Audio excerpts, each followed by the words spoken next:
Oi, eu sou o Alexandre Robles e eu tenho uma mensagem para você.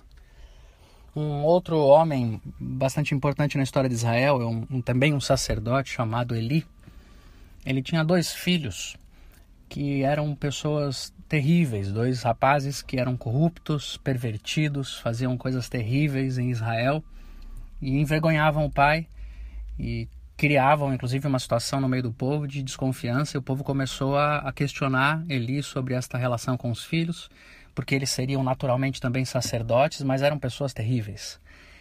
E isso causava grande tristeza, grande vergonha para o pai deles, o Eli.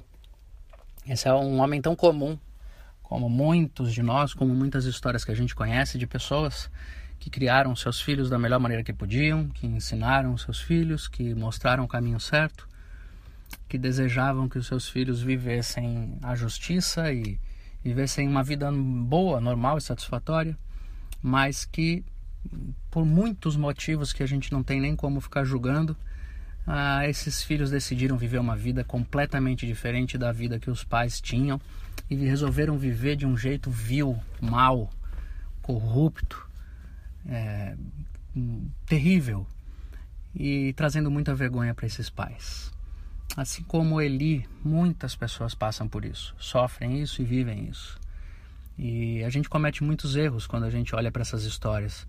O erro de pensar, por exemplo, que esses pais erraram profundamente por terem gerado filhos assim, como se na verdade, quando os filhos são bons e justos, os pais tivessem acertado em tudo. Essas contas não são reais. Nem sempre isso é verdade. E eu digo para você que nem é na maioria das vezes.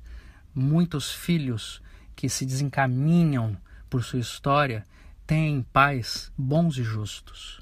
Assim como muitos pais com a cabeça perdida, que cometeram todos os erros, geram filhos que vão reagir a isso e vão ser justos e bons. Essas contas não são assim. Geralmente, o que mais explica a relação de pais e filhos é justamente o antagonismo. Na maioria das vezes, os filhos estão tentando ser diferentes dos pais. Quando os filhos são muito perdidos, é porque provavelmente eles tiveram pais corretos que tentaram viver uma vida boa. Os pais não são culpados, na maioria das vezes, dos caminhos que os filhos escolhem. E os filhos, quando fazem muitas coisas erradas, eles nem sabem a dor que eles causam nos pais, a vergonha que eles fazem os pais viverem. A história de Eli é uma história tão comum como muitas que a gente conhece. Que Deus nos dê força, misericórdia, graça e perdão para que a gente consiga lidar com o passado, para que a gente consiga lidar com as escolhas que os filhos fazem sem ser atormentado pela culpa de que a gente fez alguma coisa errada. Que Deus nos abençoe.